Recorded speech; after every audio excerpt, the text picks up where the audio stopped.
Hey Casper, I've got your week number one torsos loaded in ZBrush. And I'm going to go through these and hopefully give you some critique that will get you back on the right track with these.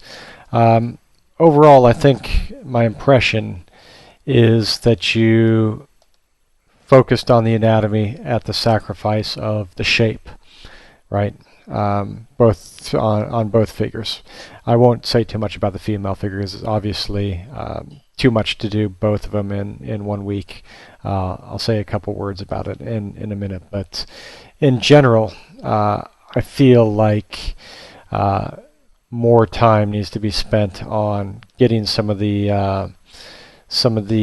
volumes correct, right? And really looking carefully at what you're sculpting, volumes and contours, right? I think the danger for almost everybody who comes into like figure sculpting from my anatomy class is that they know a ton of anatomy and they kind of use that too much in that they still have to observe the forms.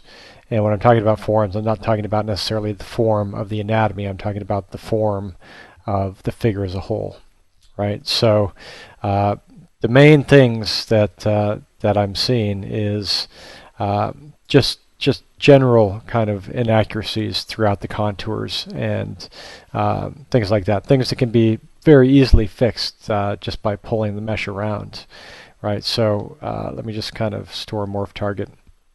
And we'll go through some of this. Things like, if we're just looking at silhouettes, really we're trying to match edges, right?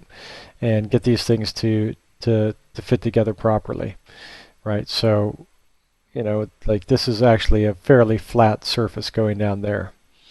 And on the other side, we're mating it with something like this. As we kind of walk up, go down this side, yeah, we see the lats come across.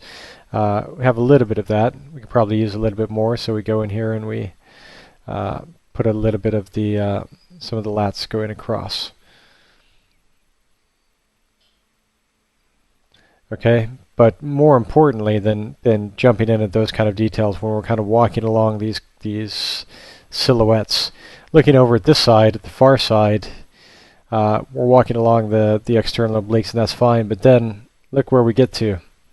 On this, we have a pectoral muscle that's pulled way up and out, flaring out over the arm.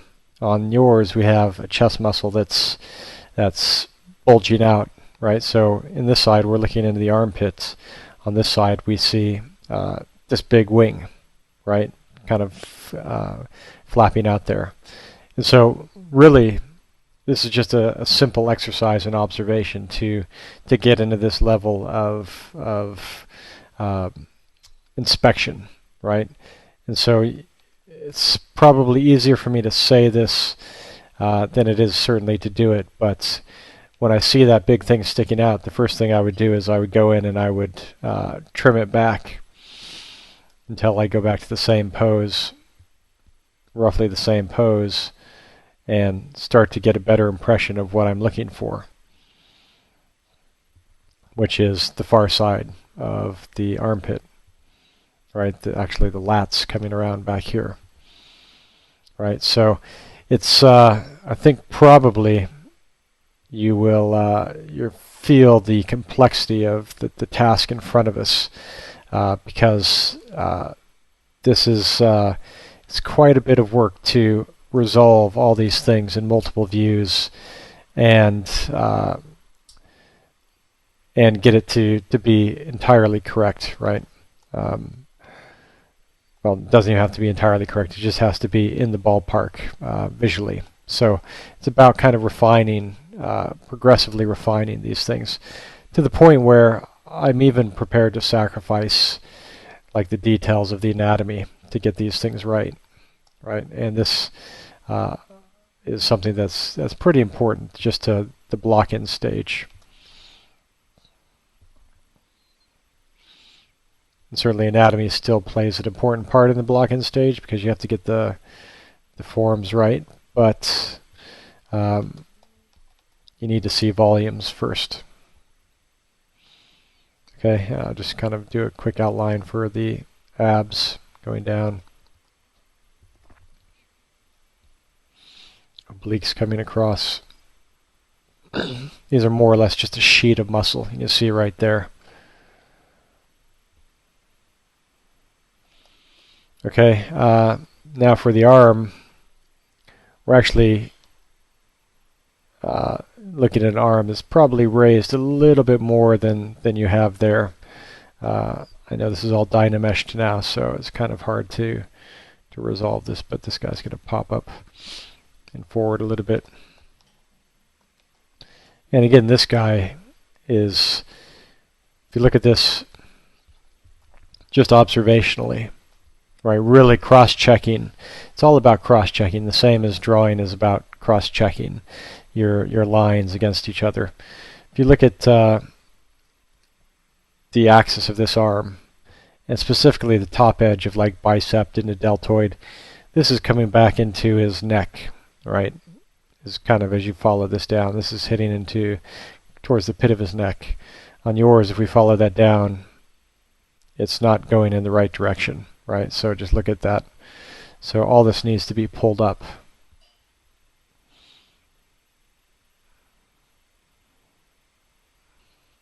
Right, so now if we kind of, obviously I need to kind of move this a little better, but and fill it in because this is all kind of hanging out now. So let me just fill in some biceps. I'm just going to make this into a cylinder actually.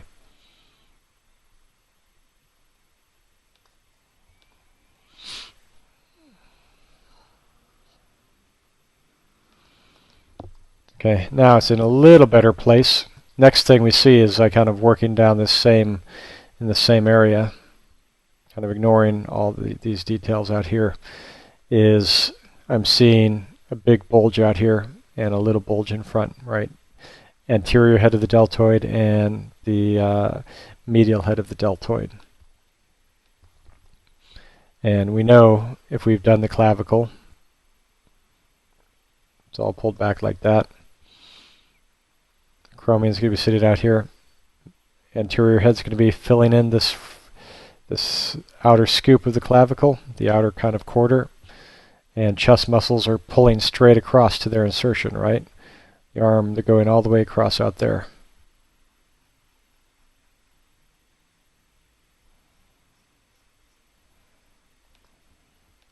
Okay, again, looking at this view, I'm trying to resolve this bump, and I need to just kind of make it go a little bit higher. So I'm going to do it with a standard brush. Just pop it out. Make sure it flows down the arm. Right, we need to kind of work on the deltoid because it's a little bit too thick back to front. But really we want it to, I'm just going to pull this out as well. I want the arm to be long enough to show the insertion of the deltoid.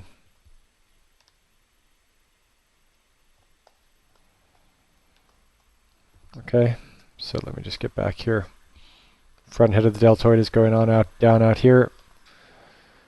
Medial head right here, building up and going out. And then the rear head is coming off back here, which is then going to be in the spine of the scapula. We'll work our way around there in a second. Okay, so hopefully you can see I've started to resolve some of this stuff from this view. Right, so we have this line right here. We've kind of matched to this line.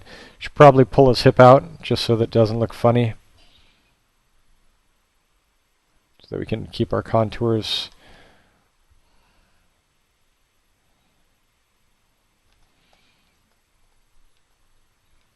Okay, so we have that, the back wall of the armpit, we have the chest. Okay, I'm going to flip back and forth to original. Okay, so see, it's all about simple observation, right? Don't sacrifice these very beginning steps for anatomy, right? Anatomy should kind of help fix it all together and kind of hold everything in place, but it's not a substitute for these very, very high level starting points. In the same way as, let's just find another view and work on this same shoulder like we did with this one. And hopefully that will get us into another good place. Probably we'll do this view. Okay, so in this view we can see a few more things. In this view we're looking at kind of this contour out here. Hey, we can see a lot of stuff popping out on the rib cage. Okay, so it's mostly serratus out here. I'm not going to do serratus individually. I'll just put a mass in for them right now. And lats coming around in front. Okay, I'm going to put in a little volume. Then I'm going to go back and see if that helps the view. It helps a little bit. Okay, and that's kind of how you iterate when you're working through these things, right? I'm going to fill that armpit in a little bit. This one probably could be a little bit more round. Look how full that is. We can get back into this one and make it a little bit rounder in here. Because anatomically, now that we're looking at the shapes, we know this comes up and grabs onto the inside of the humerus, and triceps comes back behind it. Okay, that's where we use our anatomy. Okay, I'm just going to flatten this out a little bit more. This looks pretty flat through here. I think we have too much volume. I'm going to take that back a little bit.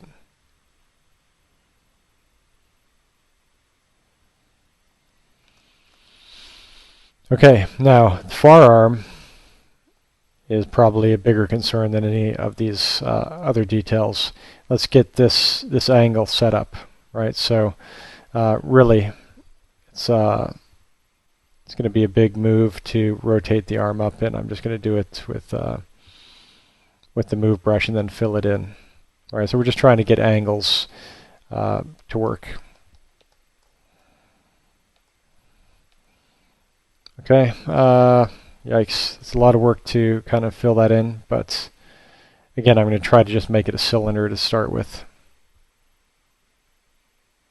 which is probably how it started coming out of Z-spheres, right?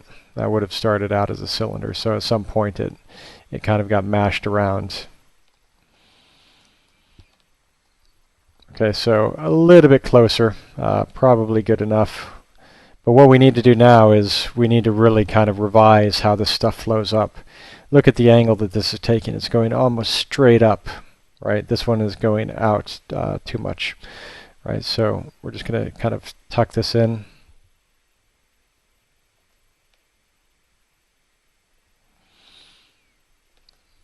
And take this up, right? This is kind of the very lateral section of the abdominal origin of the pecs, and it's going to go up, and this is going to be wrapping around and back to the outside of the humerus, right? That's a long way for it to travel, which is why this gets thin down here.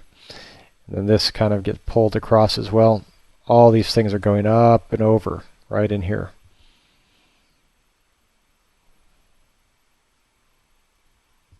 Okay, so you can see this. You can see the flow starting to work out. And if I go back into this view, or roughly, you can see how that's going up, right? So we're getting this angle more or less correct, and now we just want to get this convexity that we're seeing here, which is the anterior head of the deltoid, right? Again, look for the S shape of the clavicle. Kind of like that, and that's where it's going to sit. It's going to sit right in this pocket. All right, so we're just going to build it up, and we know it's going to the outside of the humerus where it inserts.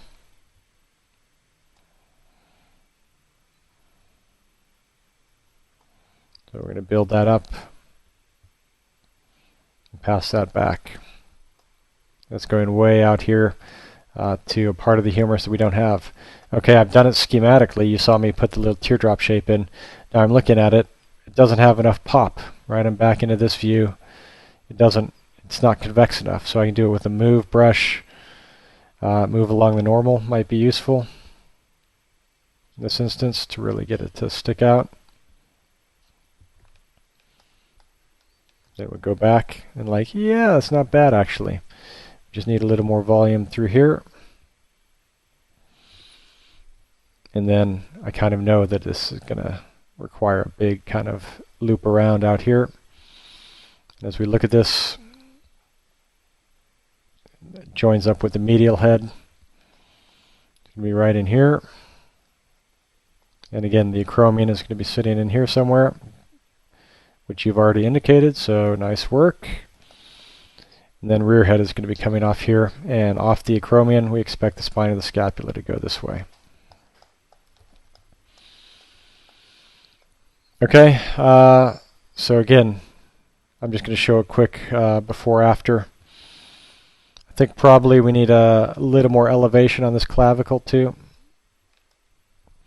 just because his arm's raised, so his clavicle is going to elevate a bit. And I'm just actually going to just boost everything. It's not going to be perfect since it's a big reconstruction, but I want to give you an idea how to approach this. All right, so that rebuilds that, and this side. So again, it literally is just observing straight from this. You know, like you have to be able to look at your model and say, no, that's not right. That's not right. I need to do something about that. And then it's not a fast process, but it's like I've said quite a few times before, that as you get more experienced with anatomy and figure sculpture and drawing, they all go hand in hand. They're all the same thing, just a different manifestation. As you get more experienced, all these little pieces go together fairly naturally in your mind, right? So you get very experienced at piecing all these things together. So this becomes less of a back and forth arduous task, and you're able to complete it more quickly. But what I would really rather have you work through just a block in like this than to get into too much anatomical detail if it's not sitting in the proper framework, right? So really take the time to get the framework correct. And actually, if you do, I guarantee you'll be amazed at how easy and how fast it is to sit the anatomy in. Because otherwise, the anatomy is a struggle to put in. I've said this in quite a few reviews already today, that when my meshes are improperly proportioned, meaning that there's something wrong in some joint length, volume, relationship, if there's something incorrect, then I have a real hard time putting the anatomy in, right? The anatomy is meant to span a finite gap, and if you end up seeing it pushing too far or having to really stretch it to get it all the way out to its insertion, then you know that there's probably something wrong in the alignment of that origin and insertion, right? So that always sends me back to recheck the proportions. Okay, and then when I change the proportions and fix it, that's when I find that it's actually easy again to fit the anatomy, right, as soon as things come back into place. Okay, so I'm actually going to leave this review right here because I think that's probably given you enough to think about. If I just go around the back, I think kind of anatomically you know what you're looking for and what you're trying to put in, but I really want you to focus on getting the big shapes, and then step around, step through the images, have your images on a separate screen, have them printed out somewhere where you can easily cross-reference, and rotate your model, snap it, observe, adjust, go back, and get everything to fit together as a whole.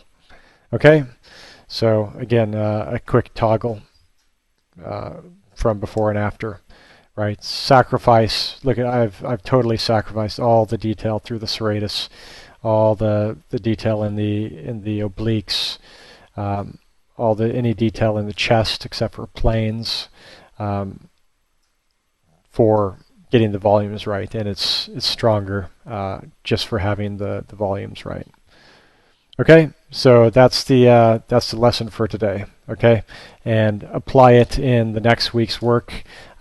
Literally in your mesh, make the volumes right for your torso and articulate the shoulders, and just get the right angles in the scapula. That alone is enough. It doesn't have to be about the fine muscular details. Okay? Thank you very much, and good luck with the next week's work.